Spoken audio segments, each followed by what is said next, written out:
ನಿರಂತರ ಸುದ್ದಿಗಳಿಗೆ ಸಬ್ಸ್ಕ್ರೈಬ್ ಮಾಡಿ ನಮ್ಮ ಚಾನೆಲ್. ಈ ಬೆಲ್ ಐಕಾನ್ ನ ಪ್ರೆಸ್ ಮಾಡಿ ತಾಜಾ ಸುದ್ದಿಗಳನ್ನ ಪಡೀರಿ.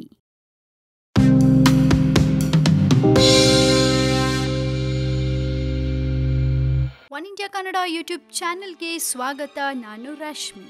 ಸಿಎಂ ಸಿದ್ದರಾಮಯ್ಯನವರ ಸೊಸೆ ಸ್ಮಿತಾ ರಾಕೇಶ್ಗೆ ರಕ್ಷಣೆ ಬೇಕಂತೆ. ಸಿದ್ದರಾಮಯ್ಯನವರ ಪುತ್ರ ರಾಕೇಶ್ ಸಿದ್ದರಾಮಯ್ಯನವರ ಹೆಂಡತಿ ಸ್ಮಿತಾ ರಾಕೇಶ್ಗೆ ಇದೀಗ ಸೆಕ್ಯೂರಿಟಿ ಬೇಕು ಅಂತ ಕೇಳ್ತಾ ಇದ್ದಾರೆ. ಯಾಕೆ ಅದೇನು ಅಂತ ಹೇಳ್ತೀನಿ ಕೇಳಿ. ಮುಖ್ಯಮಂತ್ರಿ ಸಿದ್ದರಾಮಯ್ಯನವರ ಸೊಸೆ ಸ್ಮಿತಾ ಅವರ ಮನೆ ಮೇಲೆ ಕಿಡಿಗೇಡಿಗಳು ದಾಳಿ ಮಾಡಿರುವ ಘಟನೆ ನಡೆದಿದೆ. ರಕ್ಷಣೆ ಕೋರಿ ಸ್ಮಿತಾ ಅವರು ಮಲ್ಲೇಶ್ವರಂ ಪೊಲೀಸ್ ಠಾಣೆಗೆ ದೂರು ಕೊಟ್ಟಿದ್ದಾರೆ. ಸ್ಮಿತಾ ಅವರು ತಮ್ಮ ತಾಯಿ ಇಬ್ಬರು ಮಕ್ಕಳೊಂದಿಗೆ ಮಲ್ಲೇಶ್ವರಂನಲ್ಲಿ ನೆಲೆಸಿದ್ದಾರೆ. ಇತ್ತೀಚೆಗೆ ನಡೆದ ಕೆಲ ಘಟನೆಗಳಿಂದ ಹೆದರಿಕೆ ಉಂಟಾಗಿದ್ದು ತಮಗೆ ರಕ್ಷಣೆ ನೀಡಬೇಕು ಅಂತ ಸ್ಮಿತಾ ರಾಕೇಶ್ ದೂರಿನಲ್ಲಿ ಮನವಿ ಮಾಡಿದ್ದಾರೆ. ಈ ಕುರಿತಂತೆ ಪೊಲೀಸರು ಈಗಾಗಲೇ ಕ್ರಮ ಕೈಗೊಂಡಿದ್ದು ಸ್ಮಿತಾ ಅವರ ಮನೆಗೆ ಭದ್ರತೆ ಒದಗಿಸಿದ್ದಾರೆ. ಪಿಂಕ್ ಹೊಯ್ಸಳ ವಾಹನ ಗಸ್ತು ತಿರುಗ್ತಾ ಇದೆ. ಕಿಡಿಗೇಡಿಗಳ ಪತ್ತೆಗೆ ಬಲೆ ಬೀಸ್ತಾ ಇದ್ದಾರೆ. ಜೂನ್ 12ರಂದು ರಾತ್ರಿ 2 ಗಂಟೆ ವೇಳೆಗೆ ಯಾರೋ ದುಷ್ಕರ್ಮಿಗಳು ಮನೆ ಮುಂದೆ ಗಲಾಟೆ ಮಾಡಿದ್ದಾರೆ. ಮನೆ ಕಾಂಪೌಂಡ್ ಒಳಗೆ ನುಗ್ಗಿ ಹಲಸಿನ ಮರದಲ್ಲಿದ್ದ ಹಣ್ಣು ಕಾಯಿ ಕೊಯ್ದಿದ್ದಾರೆ. 2ನೇ ಬಾರಿ ಈ ಕೃತ್ಯ ರಿಪೀಟ್ ಆಗಿದ್ದು ಕಾಂಪೌಂಡ್ ನಲ್ಲಿ ಬಲ್ಬ್ ಗಳು ಕೂಡ ಚೂರಾಗಿದೆ. ಮನೆಯ ಸಾಕು ನಾಯಿಗೂ ಹಲ್ಲೆ ಕೂಡ